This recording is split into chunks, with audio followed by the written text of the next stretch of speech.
Hello friends, welcome to my YouTube channel इस्लाम के रहस्य में आप सभी का स्वागत है। दोस्तों, इस चैनल के माध्यम से मैं आप तक इस्लाम की वो बातें पहुंचाऊंगा, वो रहस्यमय बातें पहुंचाऊंगा जिसे आम तौर से मौलवी हजरात मस्जिदों से और इस्लामिक स्कॉलर्स या इन्फ्लुएंसर्स सोशल मीडिया चैनल्स से नहीं बयान करते हैं। ये एक ऐसी रहस्य की बातें हैं जो कि आम तौर से मुसलमानों को नहीं बताई जाती, ना ही इस्लामिक स्कॉलर्स उसको खुल के बयान करते हैं।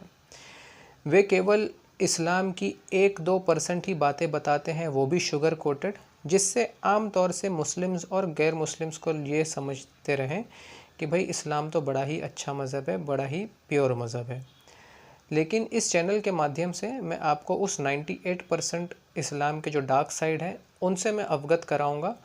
तो इसीलिए मेरा चैनल आप सब्सक्राइब कर लीजिए, बेल नोटिफिकेशन के बटन को दबा दीजिए ताकि जो जो मैं वीडियोस आपके लिए बनाता रहूं तो वो आप तक पहुंचता रहे।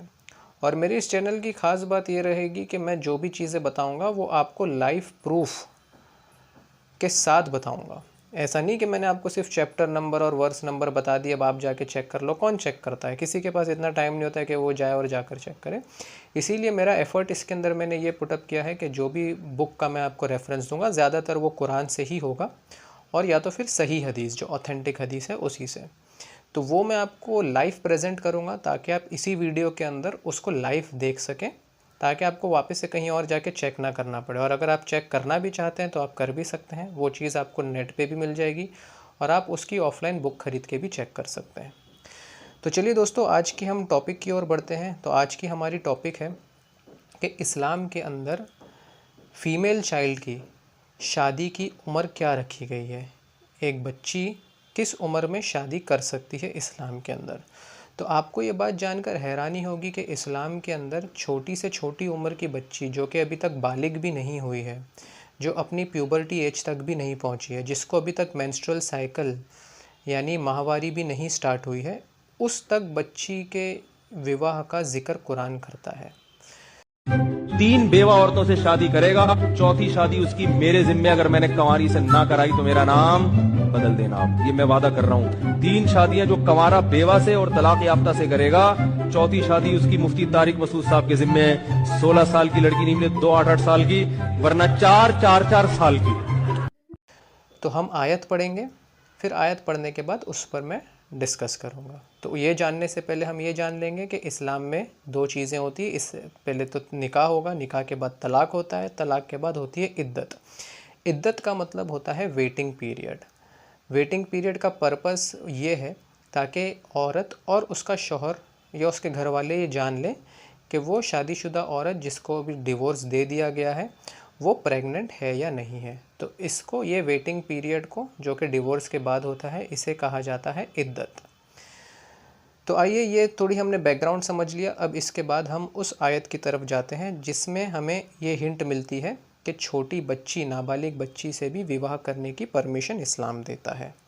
तो आइए हम इस चैप्टर को ओपन कर लेते हैं और देख लेते हैं ये चीज़ कहाँ लिखी है। तो ये लिखा गया है चैप्टर नंबर 65, सूरा नंबर 65, सूरह तलाक। चैप्टर का नाम ही तलाक है, डिवोर्स है, और इसकी है आयत नंबर 4। तो पहले हम आयत पढ़ लेते हैं कि इसमें क्या लिखा गया है। और तुम्हारी औरतों में जिन्हें हैज़ की उम्मीद ना रही, अगर तुम्हें कुछ शक हो तो उनकी इद्दत 3 महीने है। और उनकी जिन्हें अभी हैज़ ना आया और हमल वालियों की मियाद ये है कि वो अपना हमल जान लें, और जो अल्लाह से डरे अल्लाह उसके लिए काम में आसानी फरमा देगा। तो बेसिकली हमें इस आयत से ये पता चलता है कि इस आयत के अंदर तलाक के बाद का जो वेटिंग पीरियड, जो इद्दत है, उसकी बात बताई गई है। तो जो औरतें बूढ़ी हो गई हों, जिनको अपने हैज़ में और अपनी प्रेगनेंसी में शक है, तो उसके लिए 3 महीने का वेटिंग पीरियड है, 3 महीने की इद्दत है। और जिस तरह से यहाँ पर लिखा गया है, और उनकी भी जिन्हें अभी हैज़ ना आया, यानी कि नाबालिग बच्ची। तो सबसे मेन हाईलाइटेड पॉइंट इस आयत का ये है कि इस आयत के अंदर उस लड़की के भी इद्दत का यानी कि वेटिंग पीरियड का, यानी कि तलाक़ के बाद का जो वेटिंग पीरियड होता है उसका भी ज़िक्र आया है, जिसको हैज़ ना आया हो। तो इस आयत से हमें पता चलता है कि इस्लाम के अंदर ऐसी बच्चियों से भी निकाह किया जाता है जिनको अभी तक हैज़ नहीं आया, जो अभी तक बालिग नहीं हुई। तो ये आयत बताने का पर्पज़ यहाँ पर मेरा ये है कि आपने अक्सर लोगों को इस्लाम के जो अगेंस्ट बोलते हैं उनसे आपने ये सुना होगा कि मोहम्मद जब 55 इयर्स के थे, 55 साल के थे, तो उन्होंने 9 साल की आयशा से विवाह किया था। तो मुस्लिम्स इसका काउंटर आर्ग्यूमेंट ये पेश करते हैं क्योंकि आयशा जो है वो 9 साल की एज में बालिग हो गई थी और वो मैच्योर हो गई थी, एज ऑफ प्यूबर्टी तक वो पहुंच चुकी थी। तो ये सारी व्यर्थ की बहस है, इन सब बहस का कोई मतलब नहीं है, क्योंकि बुनियादी तौर पर ये आयत ही हमें यहाँ पर ये बताती है कि इस्लाम के अंदर छोटी बच्ची जिसको अभी तक हैज़ भी नहीं आया हो उसको भी विवाह करने की परमिशन है, क्योंकि उसी के तलाक़ के बाद के वेटिंग पीरियड का यहाँ पर ज़िक्र है।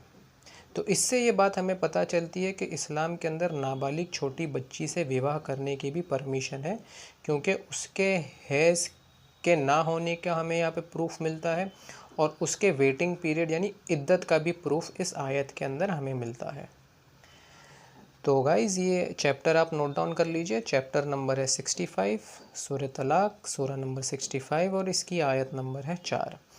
और अगर आप इसका डिटेल में पढ़ना चाहते हैं तो आप ऑनलाइन तफसीर भी इसकी देख सकते हैं। तफसीरों में भी ये बात खुले तौर पर लिखी गई है कि इसमें छोटी बच्ची की बात हो रही है। कुछ लोग आपसे ये भी कह सकते हैं कि नहीं, ये उन लड़कियों की बात हो रही है जिनको किसी बीमारी के कारण पीरियड्स नहीं आते होंगे, उनकी बात हो रही होगी। ऐसा बिल्कुल भी नहीं है।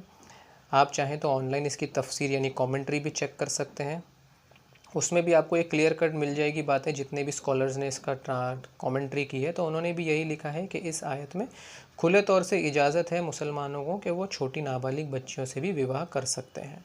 और इसका लाइव प्रूफ है प्रॉफिट मोहम्मद, जिनकी एज थी 55 इयर्स की और उन्होंने 9 साल की आयशा से विवाह किया था। धन्यवाद दोस्तों। ऐसे ही सब वीडियोस को आगे देखने के लिए चैनल को सब्सक्राइब कर लीजिए और बेल बटन के आइकन को प्रेस कर दीजिए ताकि आपको नोटिफिकेशंस मेरी ऐसे ही वीडियोस की आती रहें। धन्यवाद।